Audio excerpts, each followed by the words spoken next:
Hello, everyone, and welcome to the Dissenter Weekly update for May 14th, 2020. I'm Kevin Gosztola, managing editor for Shadowproof.com. We have several whistleblower stories to get through today, but first, some housekeeping items from Brian. Hello, Kevin. Good to be with you again and everyone out there watching. I just wanted to remind folks to please subscribe on YouTube and follow us on Facebook and Twitter so you can keep up to date with all of the stories that we're publishing with these streams every week. And we are in the midst of publishing. We just begun publishing some really fantastic stories that we have lined up related to COVID-19. And if you want to support that work and just the work that we do in general here at Shadowproof, please head on over to shadowproof.com/donate and chip in if you can.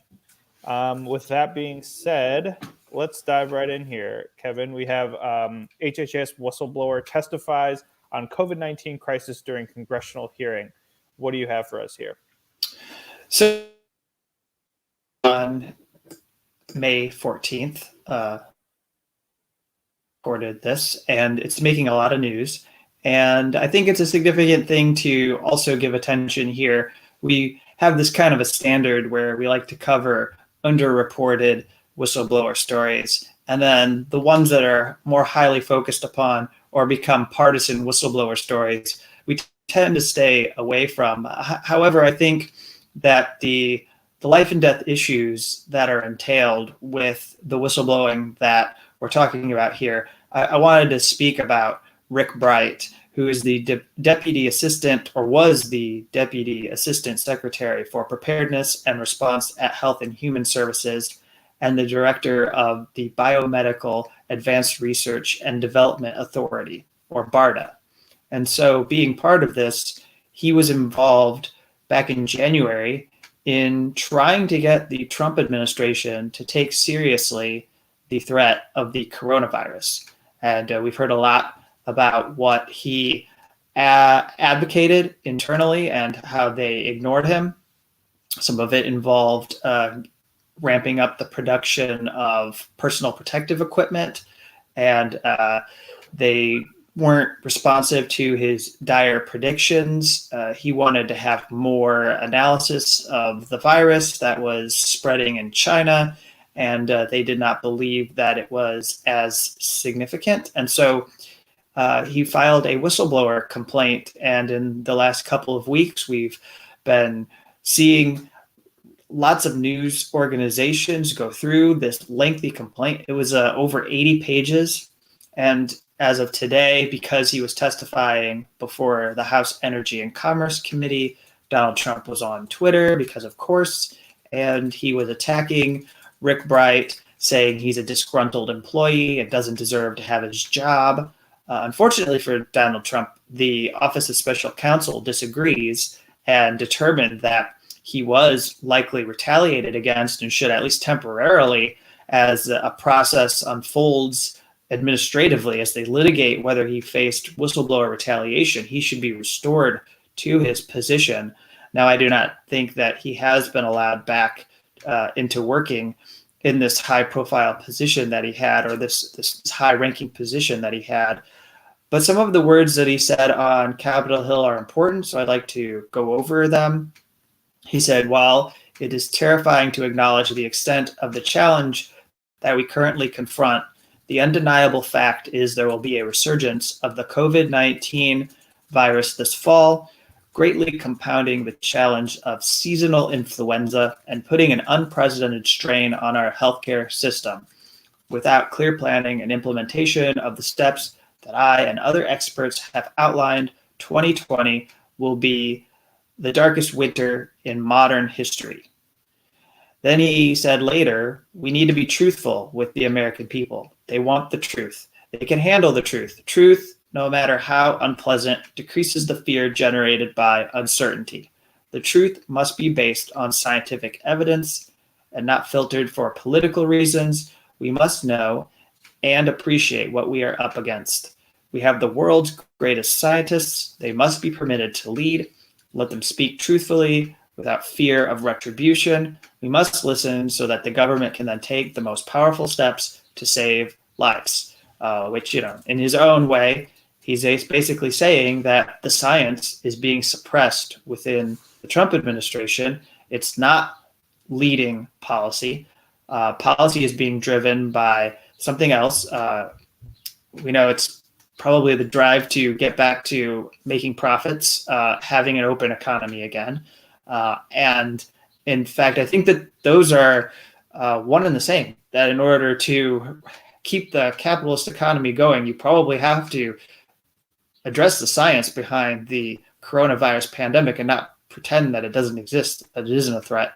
But anyways, he goes on and says later, most Americans want the same thing, a return to normal. The normal of 2019 is not going to return, but we all have an opportunity to shape the new normal of 2020 and beyond. And so he took questions, the testimony that he gave on Capitol Hill, and it was an opportunity for members of Congress to hear from him. He seems very credible, and I think that he's a good voice to have out there who's been shedding some light on what happened internally in the Trump administration. I don't think of a lot of the cases that have come in the Trump era of these kinds of people who became darlings of Democrats. I think this is one of the least political acts. Like, I think this is really coming from a place of principle to step forward and blow the whistle on the coronavirus response.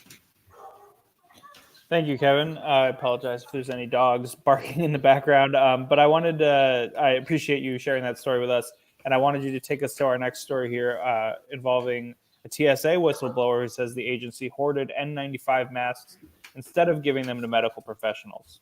Yeah, you have dogs. There might be a cat that makes an appearance. So we provide our pets as a way to break up the animal cameos. It helps you digest the dismal nature of these stories that we are sharing. So because we're talking about dark winters and stuff like that. So this story on the TSA whistleblower comes from Minneapolis Star-Tribune, and there's a whistleblower who claims that the TSA hoarded 1.4 million N95 masks, even though they were urged to donate the masks to medical professionals who needed them. The TSA did not use these masks.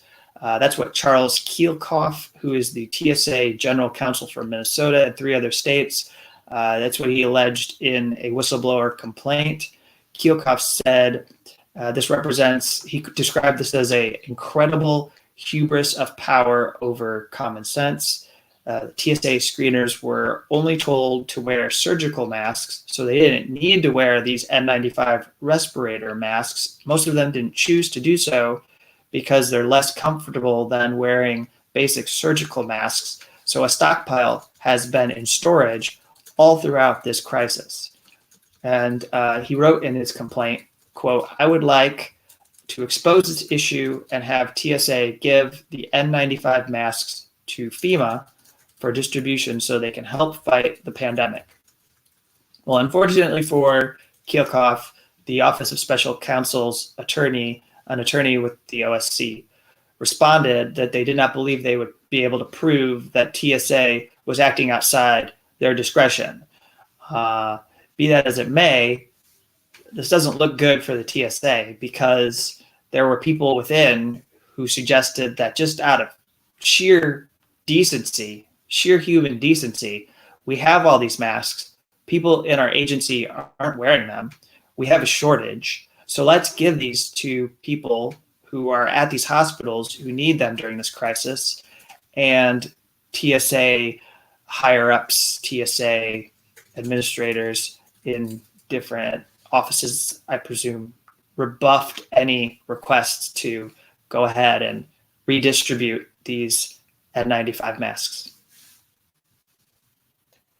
Thank you, Kevin. Our next story involves a police whistleblower in Maine who claims state police engaged in illegal surveillance. What's going on in my backyard here, Kevin? Yeah, and you might be able to help place some of these cities and locales that are mentioned in this whistleblower complaint, although I don't know if it'll be entirely necessary.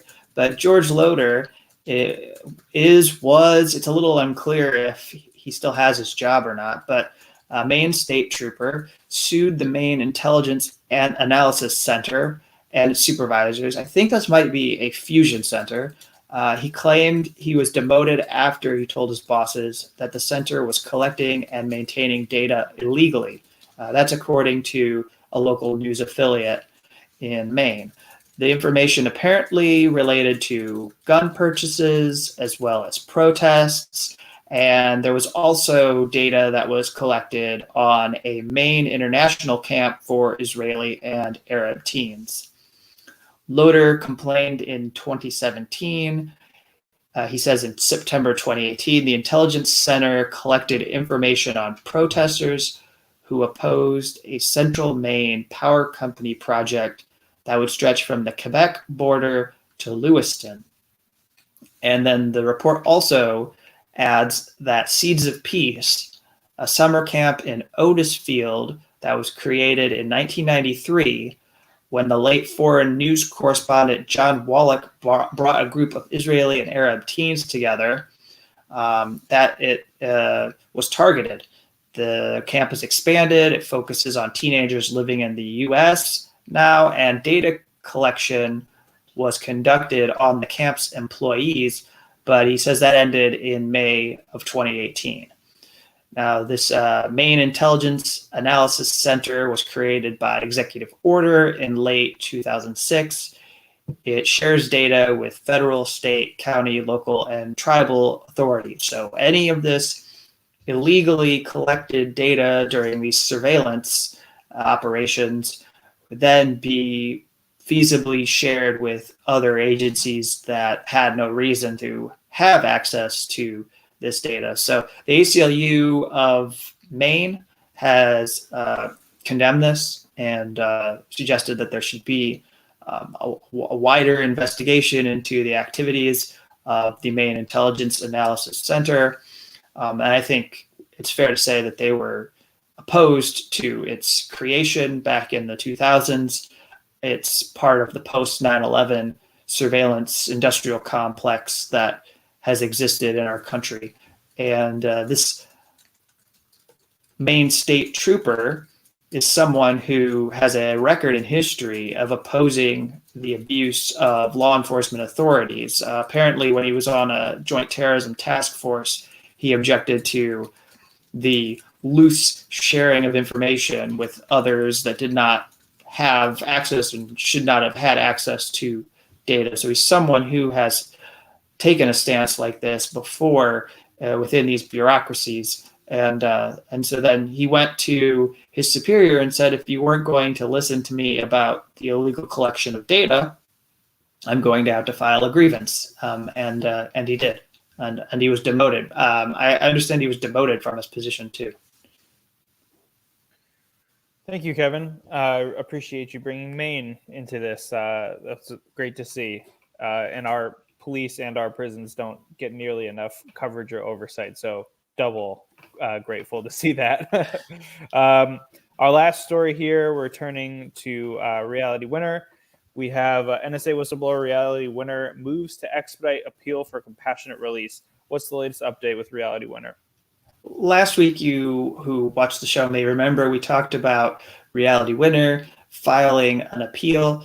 We didn't have the content for that appeal yet, but now we know that they are the legal team for Reality is specifically moving to expedite this appeal because of the urgency. They write the entire basis for Reality's motion, and so many like hers, is that she cannot afford to wait until she is removed from Federal Medical Center Carswell in a stretcher, or worse, before she is afforded relief. They are asking for compassionate release from this facility. She has she's in the middle of a 63-month sentence, and so they write about one aspect of the decision against her that was handed down by Judge Randall Hall, and point out that the restrictions that have been put into place by the Bureau of Prisons are counterproductive on prison life for when it comes to the supposed claim that they are preventing the spread of the coronavirus. the legal team maintains that keeping prisoners in their cells with other inmates for up to 11 hours per day and canceling all recreational activities is not really helping, even because despite these restrictions, they're still piling all of the inmates into a mess hall for bologna sandwiches twice a day. Nobody, inmates or staff, are wearing masks at times. The facility operates without adequate hand sanitizer or soap. Public use areas like the telephones are not cleaned between uses, and prison staff cross-pollinate with all of the inmates without taking any extra precautions. Indeed, the BOP's quote-unquote response makes matters worse for Reality and threatens to turn her 63-month sentence into a death sentence. She should be allowed to serve the remainder of her sentence, approximately 19 months. That's how much she has left, in home confinement with her family, who will love and take care of her. And so they're concerned. But I think they were raising one thing because both the prosecutors at the Justice Department and Judge Randall Hall, who agreed with the prosecutors, made it seem like Reality Winner was a bit neurotic because she wanted it to be that she would be protected from the spread of the coronavirus. And she said that she needed to be released. And in saying that she needed to be protected and released, she was suggesting that the restrictions that are imposed to protect her were somehow making her health worse. And they thought that was insane for Reality to suggest it, and acted like it was some kind of like deranged idea that someone would have. And in fact, what her attorneys are pointing towards is that it's a little bit out of whack the way that they're going about taking care of the facility, putting prisoners in conditions that very nearly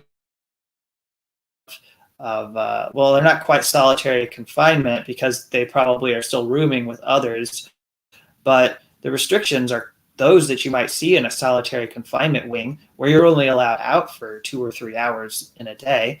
Everything that you do in a day is you're forced to condense into a span of time in 2 or 3 hours. So you have to get through all of what you normally would, the calls that you'd make, your trips to the commissary, etc.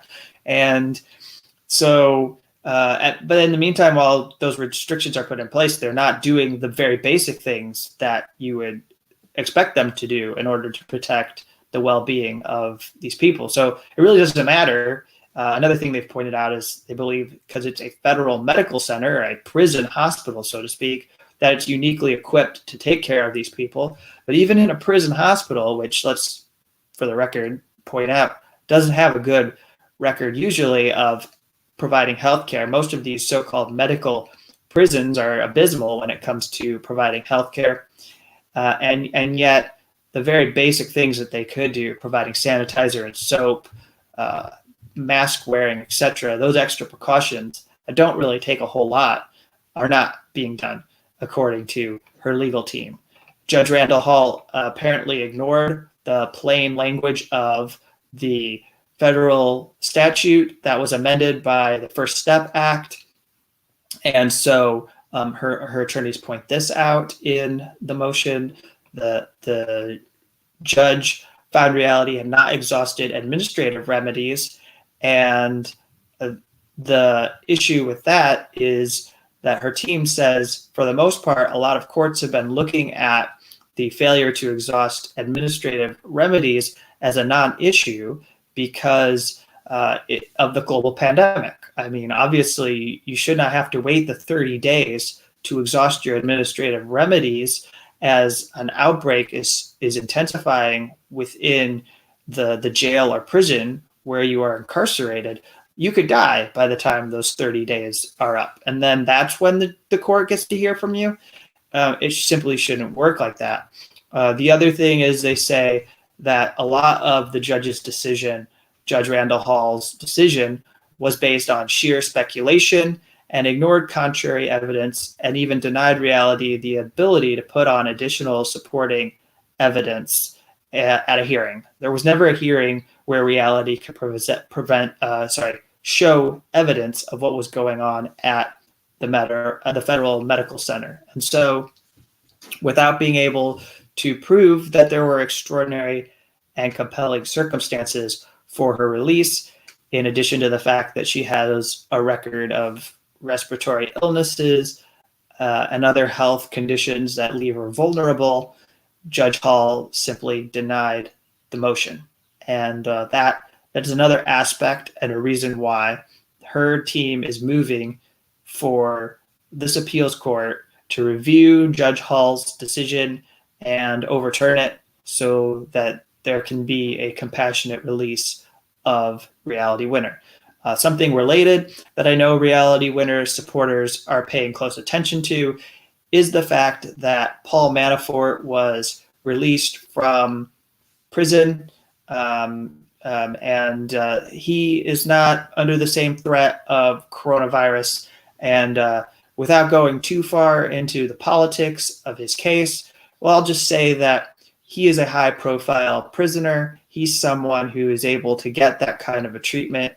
We would like people with less means, less influence on those in political office to have the same. And we would like Reality, and I think others, dozens upon others, if not thousands of others, to be shown the same compassion and be allowed to get out. Because, regardless of the crime, these people we're talking about, none of them are sentenced to death. Which is not to say that people on death row deserve to die either, but none of these people were sentenced to death, and yet they sit there as these facilities do very little to protect them. And the worst part is we are in this phase of the pandemic when you look at our government institutions where everyone's prepping for reopening the country and reopening businesses. Reopening means that you don't feel an urgent need to do anything for people in prisons and jails anymore. You don't feel an urgent need to protect people like Reality Winner. And so you don't feel an urgent need to respond to this kind of emotion and set somebody free and allow them to be in home confinement to finish their sentence. And we've spoken about the prejudice within the system against Reality because she is an accused leaker. She pled guilty to violating the Espionage Act. And I think that one thing we cannot discount throughout this entire pandemic is the prejudice within these attorneys' offices, the prejudice within state governments and county and city offices, where they just don't like the idea that someone would be out of prison or jail and get off and not serve the fullest extent of their sentence and get the punishment they deserved. They don't want this virus to be a way that they escape punishment. So they don't believe that that is a way to rehabilitate people. And because of their carceral belief system, we're seeing so many people like Reality kept in a place where they are under threat. Thank you, Kevin. Very important comments there at the end. I appreciate them. Do you have any final thoughts for this week before we wrap up with folks? Well, just, we also talk about Julian Assange's case towards the end of our show every week, mentioning him. In the UK, he remains in Belmarsh prison. I don't know, it changes by view week to week, but I do think that the United Kingdom is providing the United States stiff competition as far as how to not respond to a pandemic, because they are, I saw a viral photo going around of the Tube in London where people were riding, and then it showed other subway systems and how there really was next to nobody on them. So I'm not quite sure what's going on with Londoners. And in fact, I'm really concerned for my own well-being because I would like to go to the September hearing that Julian Assange is going to have in a magistrate court, going over his rebuttal to the extradition case, bringing forward dozens of witnesses to argue that he should not be extradited, to provide evidence to show that there isn't a reason to extradite him to the U.S. for a trial. But anybody who's traveling to that hearing is going to be at risk if London isn't doing what it should do to respond to the coronavirus pandemic. If it's still active and the virus is continuing to spread through communities, and we're seeing high numbers of deaths on a daily basis, I don't know if I can plan a trip to go cover this story. I'd like to believe that it's going to change, but as of right now, I don't have a lot of faith in what is unfolding in London. And so I just put that out there as a way to say that I care about the story a lot, but if the people of London are going to just let the virus spread and they're going to pretend like this isn't serious, and if Boris Johnson, who almost died from this virus, isn't going to do more to protect people, then I don't know if I can go to London in September. But there's still time. There's several months here to see how this unfolds. And we now know that in the first week of September, he's going to have his extradition hearing. And so I wait to see. I wish that while people are not doing what they should do, it would be great if there would be a break and Julian Assange could be placed on home confinement outside of London. They wanted to move him to a home not in the city of London, somewhere that he could be away from hotspots for the pandemic. But it doesn't appear that he's going to get any goodwill, or I don't think appeals to humanity have not worked for Judge Vanessa Baretzer, and so he remains stuck in this facility in London. And I think we'll leave it there. I want to thank you for watching this weekly show that we do on whistleblowers. If you're just discovering it for the first time, we talk about whistleblower stories every week, but I look around for stories that aren't getting a lot of attention, but yet have aspects to them that are important for us to follow. And they're not partisan stories. They aren't stories that make Democrats look good. They're not stories that make Republicans look good. They're just stories about whistleblowers that we all need to pay close attention.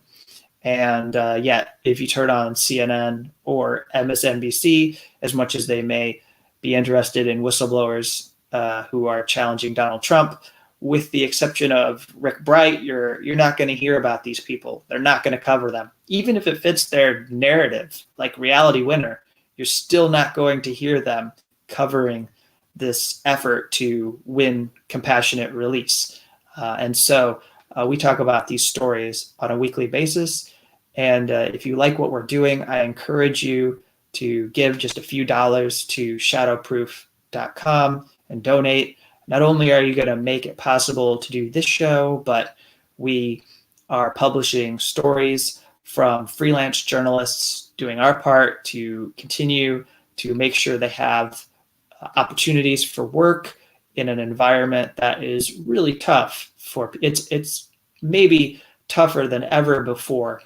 We saw 30,000 plus people in journalism lose their jobs. That doesn't really even factor in the freelance journalists out there who are maybe finding it harder to find harder to get editors to greenlight pitches for them, harder to get others to say, okay, yeah, we'll pay you X amount of money for your article. In some cases, they might be taking a considerable pay cut from other media organizations that have been reliable. And so we're trying to do what we can to diminish the impact of this stark economic crisis that we are currently living under. And that's what this show and Shadowproof, we're going to do the best that we can as an independent media organization to be a space for dissenting viewpoint during this coronavirus pandemic, and as well as during the aftermath, as we all tried to whatever return to normal may mean. I mean, there's no normal, but when we use the word, let's consider the words of Rick Bright. When we return to 2020, what is that going to be like? When we start to build the post-coronavirus world, what's that going to look like? And there are certain people we don't want to define that reality. And then there are certain people who we do want to elevate. Those are voices that we want to talk about here at Shadowproof and give platforms to. So thank you for watching the show. Yeah, thank you, Kevin. And thanks to everyone out there watching and commenting. I really love seeing the comments roll in while Kevin talks. So just wanted to acknowledge those folks and thank them for liking and commenting while we're streaming. And just make sure that you're subscribed and that you like us on whatever social media platforms that you use. Sign up for the newsletter. Kevin curates it. It's fantastic. All the links to that can be found on shadowproof.com. And yeah, just like I said, keep an eye out as well for the freelance journalism that we're publishing. We have a great story from Devin Springer that we published this week. We have another great story from a wonderful UK journalist that's going up next week, and some others on the way. So really looking forward to bringing those to you. And thank you everyone for tuning in, and please stay safe and take care of yourselves and one another. We'll see you next week.